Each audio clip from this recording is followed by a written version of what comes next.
Hi friends! Welcome to Kitchen Princess Bamboo Japanese Everyday Food. Today I will show you how to make fluffy Japanese pancakes. This video is requested by one of my dearest viewers. Thank you so much.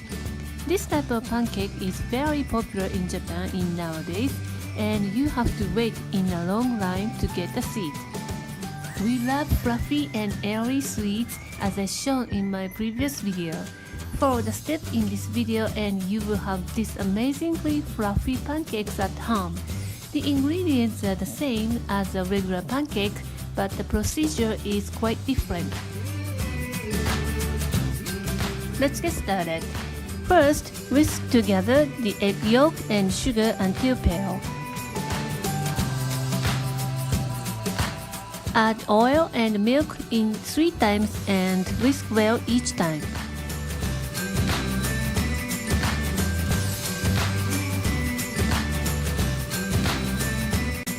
Sift together the flour and baking powder directly into a bowl and whisk well.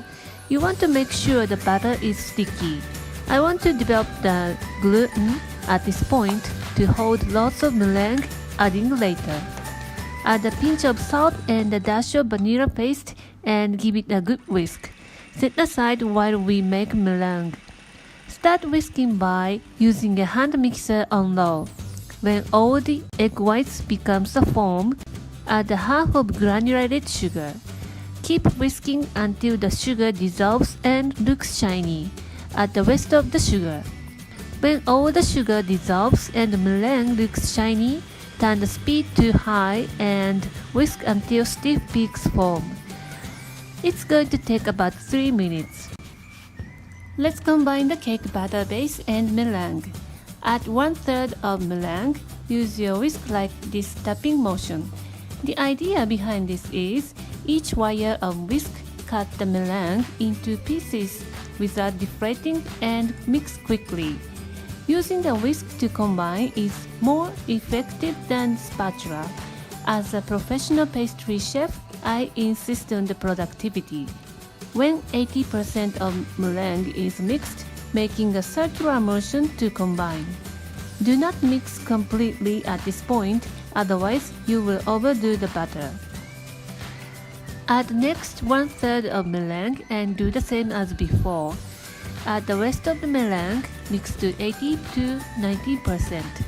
Switch to spatula. Mix using folding motion to make sure every part is mixed. Look at the fluffy cake batter. It holds its shape when we drop if we properly mixed. Preheat the electric griddle, which is called hot plate in Japanese, on very low heat. Electric griddle is quite popular in Japan. I believe each household owns at least one. Especially in Kansai region where I live, we make okonomiyaki often at home with this appliance. The lowest temperature of my electric griddle is 140 degrees Celsius and it's perfect for the pancake. Of course, you can use stove and pan. I strongly recommend to use a non-stick pan. Keep in mind that using the very low heat. Grease the surface slightly with vegetable oil. Do not use butter to bake the pancake. As you know, butter is not pure fat. It contains proteins and other agents that are easy to burn. And there you have it. Look at that thick and fluffy pancake. Smells so good in my kitchen. Transfer to a serving dish and whip honey butter and dust with powdered sugar. Drizzle warm maple syrup and serve immediately. This is an alternative way to serve this lovely pancake. Put bananas and strawberries and topped with butter. Drizzle maple syrup as much as you want. Girls' favorite style. Which one would you like to try? Thank you for watching the video. Please thumbs up if you enjoyed it and subscribe to my channel if you haven't already. Any questions and future video requests, feel free to leave it in the comment section below. Right now, I am working on requested video series, so the next might be your request. Thanks again and see you in a week. Bye!